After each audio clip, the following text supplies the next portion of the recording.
Hello दोस्तों, natural tutorial classes की आज की अगली वीडियो में आपका स्वागत है। आई होप आप लोग सभी स्वस्थ होंगे और मस्त होंगे।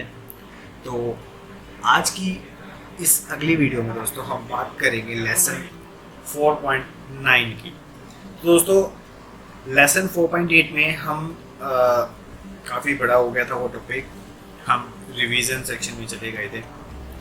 सो आखिरी टॉपिक जो है हमारा एक स्पेशल, वैसे तो टॉपिक बहुत हैं लेकिन हमारे व्यूअर्स की डिमांड पे एक आखिरी टॉपिक जो उनकी डिमांड का लास्ट वीक आई थी। 3 टॉपिक्स पे डिमांड आई थी दोस्तों, जो जिस पे हम बात कर चुके हैं already. Goal seek, scenario and third one is data table. So ये दोस्तों 3 टॉपिक के ऊपर हमने बात करनी थी व्यूअर्स की डिमांड पे, तो जिसमें से 2 पर हम कर चुके हैं और तीसरा है लास्ट हमारा उनकी डिमांड पे, डाटा टेबल।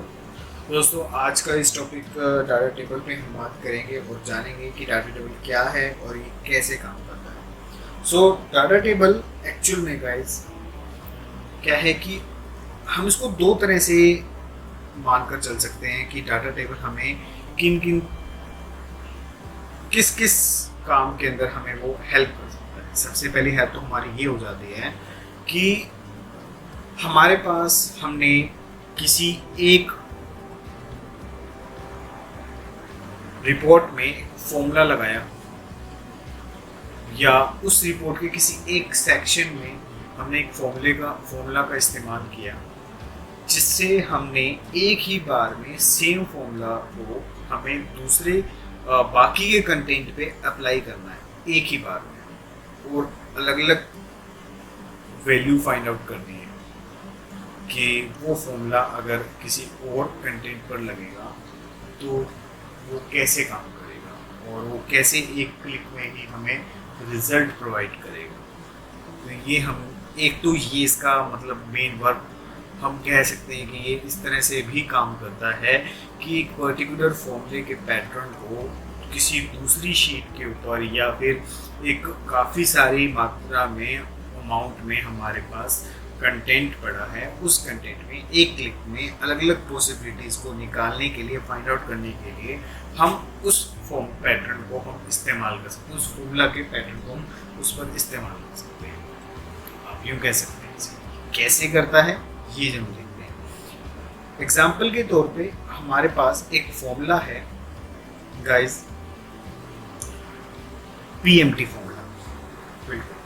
पीएमटी फॉर्मूला जैसे कि हमने लास्ट के टॉपिक में भी किया था, जिसमें हम रेट ऑफ इंटरेस्ट निकाल रहे थे किसी एक लोन अमाउंट पे।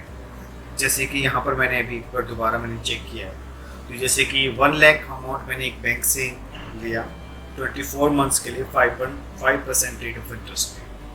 ओके, सो इस फॉर्मूला को मैं सबसे पहले इसी पर ही अप्लाई करूँगा कि मुझे 24 मंथ्स के लिए कितनी EMI पे करनी है। तो फॉर्मूला आपको पता है गाइस। तो मैं इसी तरह से मैं इस फॉर्मूला को इस 1 लाख के ऊपर की वैल्यू पे निकालूंगा। जैसे कि मैं यहाँ पर निकालता हूँ सबसे पहले गाइस, सबसे पहले निकलता हूँ इक्वल, एज यू नो कि जो पीएमटी फॉर्मूला है वो उसका जो आंसर है हमेशा नेगेटिव में आता है। सो मैं पहले से यहाँ पर नेगेटिव लगा लेता हूँ और यहाँ पर पीएमटी ब्रैकेट स्टार्ट, एंड सबसे पहले यहाँ पर आप देख सकते हैं आपको हिंट दिया गया, रेट ऑफ इंटरेस्ट आपको यहाँ सेलेक्ट करना है, एंड देन 24 मंथ्स यानी कि पर मंथ का निकालना है। हमने 2 साल के लिए लिया है 24 मंथ्स के लिए, और पर मंथ के अकॉर्डिंग हमें जो निकालना है रेट ऑफ इंटरेस्ट को हमें डिवाइडेड बाय 12 करना होगा, ताकि वो हर एक मंथ के ऊपर अलग अलग डिवाइड हो जाए। सो डिवाइड बाय 12 मैंने यहाँ पे कर दिया है, कोमा एन पर कितने टाइम के लिए हमें अभी फिलहाल चाहिए 24 मंथ्स मैंने यहाँ पे सेलेक्ट कर लिया है, एंड देन कोमा। उसके बाद मेरी पीवी वैल्यू यानी कि प्रेजेंट वैल्यू मेरी है 1 लाख। सो मैंने इसको सेलेक्ट किया, इसको ब्रैकेट क्लोज किया and enter. So here we go, 4387 पे 4387 रुपीज़ पर मंथ मुझे पे करने हैं बैंक को। सो ये मैंने निकाल लिया। सो ये तो निकल गया 1 लाख का, ओके 24 मंथ्स के लिए। अभी क्या है, ये मैंने अभी जो मैं लोन लेने वाला था ये उसके ऊपर निकाला। अब मैं ये चाहता हूँ कि मुझे मैं एक बार चेक करना चाहता हूँ कि अगर मैं ज़्यादा अमाउंट लेता हूँ और ज़्यादा अमाउंट लेने के बाद मेरी ईएमआई कितनी बनेगी। देखिए अगर अब आप अभी क्या है, आपने सिर्फ 1 लाख रुपये उठाया 2 साल के लिए, उसकी ईएमआई बनाई है आपने 24 महीने की ईएमआई बनाई, यानी कि 4,387 रुपये आप 24 महीने तक पे करेंगे। अगर आप ज़्यादा अमाउंट लेंगे तो गाइस ऑब्वियस सी बात है कि आप अपने लिए टाइमलाइन को भी बढ़ाएंगे, यानी कि 12 month, 24 month, 36 month, 4 year, 5 year, 48 month, 60 month, right. So वो चीज़ आप करेंगे तो एज इट इज़ आपको ये चीज़ फाइंड आउट करनी है कि अगर मैं ज़्यादा अमाउंट उठाता हूँ तो वो अमाउंट ज़्यादा होगी। सो मैं ये कहूँगा कि मैं उसका जो टाइमलाइन है वो भी बढ़ा दूँ। तो मैं ये कैलकुलेट करना चाहता हूँ। ओके, सो अब मुझे क्या करना होगा, बार बार हर एक फॉर्मूले को हर एक ईयर के ऊपर ईयर के अकॉर्डिंग जो है अलग अलग अमाउंट पर बार बार अप्लाई करना पड़ेगा। बट मैं एक बार में एक साथ कैलकुलेट करना चाहता हूँ सभी अलग अलग टाइमलाइन के लिए, राइट। तो यही एक मेन पॉइंट है। देखिए गाइस, एक मैंने आपको पहले बता दिया था कि डाटा टेबल का यूज़ करके मैं किसी एक कंटेंट पर लगाए गए फॉर्मूला के पैटर्न को उठा करके दूसरे कंटेंट पर मैं अप्लाई कर सकता हूँ, राइट। यानी कि डाटा टेबल आपके फॉर्मूला के पैटर्न को कैच करता है, कैच करके आपको दूसरी जगह पे अप्लाई करने में हेल्प करता है। सो और इसकी वजह से आपका क्या बेनिफिट होता है कि आप मल्टीपल कैलकुलेशंस जो हैं कुछ मिनटों सेकंडों में कर देते हैं एक ही क्लिक के अंदर। सिर्फ दो चीज़ें मैं मानता हूँ कि डाटा टेबल इन 2 चीज़ों में मेरी हेल्प करता है। सो कैसे करता है वो हम समझते हैं। पहले हमें एक्चुअल में, आपको फॉर्मूला समझ में आ गया होगा गाइस, ओके। अभी एक्चुअल में डाटा टेबल काम कैसे करता है, डाटा टेबल जो है वो काम कुछ इस तरह से करता है कि आपके द्वारा लगाया गया फॉर्मूला जो है उसके पैटर्न को कैच करता है, उसके पैटर्न को समझता है एंड देन बाकी के कंटेंट पर उसे अप्लाई करता है। सो हमारे लिए पहले से सेट किया जो फॉर्मूला है वो हमारे लिए हमारे नए कंटेंट में उसको शामिल करना बहुत ज़रूरी है, क्योंकि अगर वो शामिल नहीं करेंगे तो उस पैटर्न को कैसे समझेगा, हम उसको कुछ बताएंगे तो वो कैसे उस चीज़ को कैच करेगा, राइट। सो इसीलिए मैंने कुछ एक फॉर्मेट तैयार किया है। जैसे कि यहाँ पर अगर आप देखेंगे गाइज, यहाँ पर मैंने अपने प्रिंसिपल अमाउंट से, यानी कि जो मैं अमाउंट लेने वाला हूँ बैंक से या लेना चाहता हूँ, वो मैंने यहाँ पे मेंशन कर दिए हैं। यहाँ पर मैंने अपने मंथ्स मेंशन कर दिए हैं गाइज।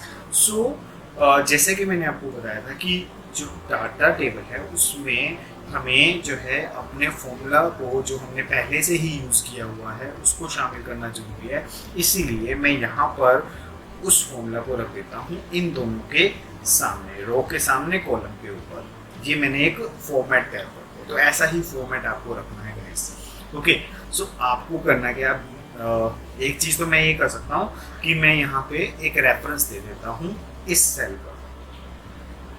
उससे क्या होगा, ये फॉर्मूला उठकर यहाँ आ जाएगा। जैसे कि एक बार मैं दोबारा करके दिखाता हूँ गाइस आपको। इक्वल में आपको सेल का रेफरेंस देना है। ये रहा आपका सेल, ये सेल ऊपर है हमारा आई के ऊपर एंड अकॉर्डिंग टू रो है ये हमारी 7th, तो मैंने I7 दे दिया एंड देन यहाँ पर एंटर। सो गाइस ये फॉर्मूला हमारे यहाँ पर आ गया, ओके।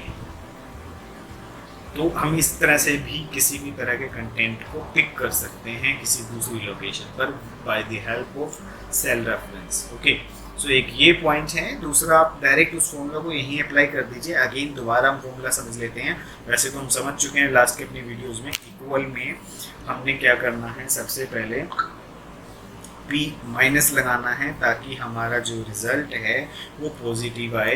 इक्वल में -PMT और हमारा सबसे पहले ब्रैकेट स्टार्ट करना है। हमारा रेट ऑफ इंटरेस्ट 5% यानी कि F8 है एंड देन डिवाइड बाय में मुझे 12 करना होगा क्यों करना होगा? ताकि मैं 24 मंथ्स में उस चीज़ को डिवाइड कर सकूँ इंटरेस्ट को 2 साल के अकॉर्डिंग, एंड देन कोमा। उसके बाद हमें सिलेक्ट करना है यहाँ पर एन पर, यानी कि कितना टाइम हमने देना है। नंबर ऑफ वैल्यू है यहाँ पर हमने 24 दे दिया, चाहे आपको मैंने सेल का रेफरेंस दिया है, चाहे तो आप उसको 24 ही डायरेक्ट लिख सकते हैं। And then comma, present value हमारी होगी 1 लाख, जिसके ऊपर हमने अपना EMI कैलकुलेट करना है। ब्रैकेट क्लोज, शिफ्ट के साथ 0 and then enter. So here we go guys, 4387 rupees, 1 lakh रुपए पर हम अगर लेते हैं बैंक से 24 महीनों के लिए, तो हमें पर मंथ 4387 रुपीज़ हमें पे करने हैं। So as it is now, हम पॉसिबिलिटीज़ जानना चाहते हैं कि अगर हम इतना अमाउंट उठाएंगे इतने टाइम के लिए, तो हमारा कितना EMI बनेगा अलग अलग टाइम लाइन पे। सो गाइस, ये हम जानना चाहते हैं जस्ट इन 1 क्लिक। सो उसके लिए आपको हेल्प करेगा डाटा टेबल। जैसा कि मैंने आपको बताया था कि इसका काम होता है पैटर्न को कैच करना, दैट्स वाई मैंने फॉर्मूला को यहाँ रखा। और अब आपको इस टेबल को सिलेक्ट करना है इस सेल से। शिफ्ट लेफ्ट क्लिक करके रखिए, अपने कर्सर को नीचे की तरफ मूव कीजिए एंड देन इस पूरी टेबल को ऐसे सेलेक्ट कर दीजिए। एक तो ये तरीका है सिलेक्ट करने का गाइस। दूसरा तरीका ये है, आप सबसे पहले अपना जो बाउंड्री एक्टिव सेल है उसको अपने इस फर्स्ट सेल पे रखेंगे एंड देन शिफ्ट दबाएंगे। शिफ्ट के साथ आपके कीबोर्ड में दिए गए एरोज को मूव करके आप उस पूरे एरिया को सिलेक्ट कर सकते हैं। So here we go guys, हमने अपने फॉर्मेट को, यानी कि हमारे फ्यूचर वैल्यू प्लस टाइमलाइन को फॉर्मूलाज के साथ एक साथ सबको कैच कर लिया, सिलेक्ट कर लिया है। Now will go for data table that we will get in data tab. So guys, अब हम डाटा टैब में जाएंगे और यहाँ पर हमारे पास कमांड है what if analysis. What if analysis पे क्लिक करेंगे और यहाँ है हमारे पास डाटा टेबल। सो गाइस, ये हमारा डायलॉग बॉक्स आया है डाटा टेबल का। यहाँ पर हमारे पास 2 ऑप्शन है, row input cell and column input cell. Row input cell में हमें गाइस देना है उस सेल को जो हमारे पहले से दिए गए फॉर्मूला, पहले से लगाए गए फॉर्मूला के अंदर मौजूद है। कहने का मतलब ये है कि गाइस, रो इनपुट सेल में हमारी ये रो को एक हिंट देना है, मतलब डाटा टेबल को हमने ये बताना है कि इस रो का क्या मतलब है। इस रो का मतलब हमें बताना है डाटा टेबल को। कैसे बताएंगे वो हम बताएंगे, जो चीज़ हमने इस फॉर्मूला में अप्लाई की है वो, और इस फॉर्मूला में हमने जो अप्लाई किया है, इस रो का काम कौन कर रहा है, ये मंथ्स कर रहे हैं। सो हमें यहाँ से 24 को हमने सेलेक्ट कर लेना है। इसका मतलब ये हुआ कि इस फॉर्मूला के इस पैटर्न में जो काम इस 24 का है, वही काम ये 12, 24, 26, 48, 68 करे। आई होप समझ गए होंगे। इजी वे में बताता हूँ कि हमने ये पैटर्न एक नई शीट तो तैयार कर दी, लेकिन डाटा टेबल को ये नहीं पता कि 12 यहाँ पर क्या चीज़ है, 24 क्या चीज़ है, 36 क्या चीज़ है, 48 क्या चीज़ है और 68 क्या चीज़ है। ये चीज़ हमें पता है गाइस, लेकिन अब कहीं गाइस पता तो यहाँ पर भी नहीं था। किसको? एक्सेल को। हमने यहाँ पर कब बताया? जब हमने PMT का फॉर्मूला लगाया तो हमने ये बताया था, अगर आप लोगों को गाइस को याद हो फॉर्मूला, तो हमने ये बताया था कि ये जो 24 है वो नंबर ऑफ मंथ्स है। तो नंबर ऑफ मंथ्स हम ऑलरेडी इस फॉर्मूला में बता चुके हैं, किस फॉर्मूला में बता चुके हैं कि ये 24 क्या है, मंथ है। As it is data table को हमने उस पैटर्न को क्लियर करना है कि रो इनपुट सेल जो 24 है वो इसको अप्लाई करें, इस पर अप्लाई करें, राइट। सो अब यहाँ से पता चला। अब कॉलम के अंदर हमें अब ये कॉलम में क्या है, हमारे पास प्रिंसिपल अमाउंट है, यानी कि हमारी जो लोन अमाउंट है वो कहाँ पर है, वो यहाँ पर। सो हम यहाँ पर बता रहे हैं। तो डाटा टेबल को भी हमें ये बताना है कि हम जो इसके लिए जिस चीज़ पे वो पैटर्न अप्लाई कर रहा है उसमें कौन सी चीज़ क्या है, वो बताने के लिए हमने इसको ये बताया कि ये चीज़ जो है वो प्रिंसिपल है, इसके थ्रू बताया, इस डायलॉग बॉक्स के थ्रू। और ये क्या है, ये है मंथ, किसके थ्रू बताया, इसके थ्रू। यानी कि जो रो जो मंथ है वो हमारी रो में है और जो प्रिंसिपल है वो हमारी कॉलम में है। जैसे ही हम ये बता देते हैं और ओके कर देते हैं तो ये हमें रिजल्ट निकाल करके दे देता है। यानी कि अगर आप चेक करेंगे कि अगर आप 3,25,000 रुपये उठाते हैं बैंक से, तो उसकी अगर 5 साल की अगर आप काउंट करते हैं EMI, तो यहाँ पर मंथ 6,133 रुपये जो है यहाँ पर EMI जाती है। एज इट इज़ 4 साल के लिए करते हैं 7,884, 9,700 3 साल के लिए 14,258। तो गाइज आई होप आप लोग समझ गए होंगे कि डाटा टेबल कैसे काम करता है। वो एक्चुअल में एक पैटर्न को उठाता है जो हम ऑलरेडी कहीं पर अप्लाई कर चुके हैं उस फॉर्मूला से, फॉर्मूला के पैटर्न को कैच करने में हेल्प करता है एंड कैच करके उसको किसी दूसरे कंटेंट पे जहाँ पर हमारे पास मल्टीपल कलेक्शंस हैं वहाँ पर अप्लाई करके सिर्फ एक क्लिक के अंदर हमें रिजल्ट दे देता है। So this is it about data table का। अगर आप एक चीज़ ध्यान से देखेंगे, जैसे कि यहाँ पर मैं अगर इस फॉर्मूला को सिलेक्ट करता हूँ तो यहाँ पर फॉर्मूला बार के अंदर PMTA फॉर्मूला दिखा रहा है। अगर हम यहाँ पर सिलेक्ट करेंगे तो ये आपको दिखाता है टेबल F7, F6। ओके, तो गाइज यहाँ पर आप समझ गए होंगे कि डाटा टेबल को यूज़ करने के लिए उसके साथ में आपके पास ऑलरेडी अप्लाई किया गया एक फॉर्मूला होना चाहिए, चाहे वो किसी भी तरह का हो। अगर वो है तो वो डाटा टेबल क्या करेगा, आपके लिए वो फॉर्मूले का पैटर्न को जो है किसी दूसरे कंटेंट पे जहाँ पर आप मल्टीपल कैलकुलेशन करने वाले हैं वहाँ उसको अप्लाई करने में आपकी हेल्प करेगा। आई होप आप लोगों को ये डाटा टेबल का ये कमांड समझ में आया होगा और करके देखिए गाइस, बहुत इजी है। ध्यान से देखिए, समझिए अच्छी बात। कुछ भी प्रॉब्लम आता है दोबारा समझना है, किसी और एग्जाम्पल के थ्रू समझना है तो वो भी हम उस पर भी बात करेंगे। आज के लिए बस इतना ही दोस्तों, फिर मिलते हैं अगली वीडियो में एक नए टॉपिक के साथ, एक नए कमांड के साथ।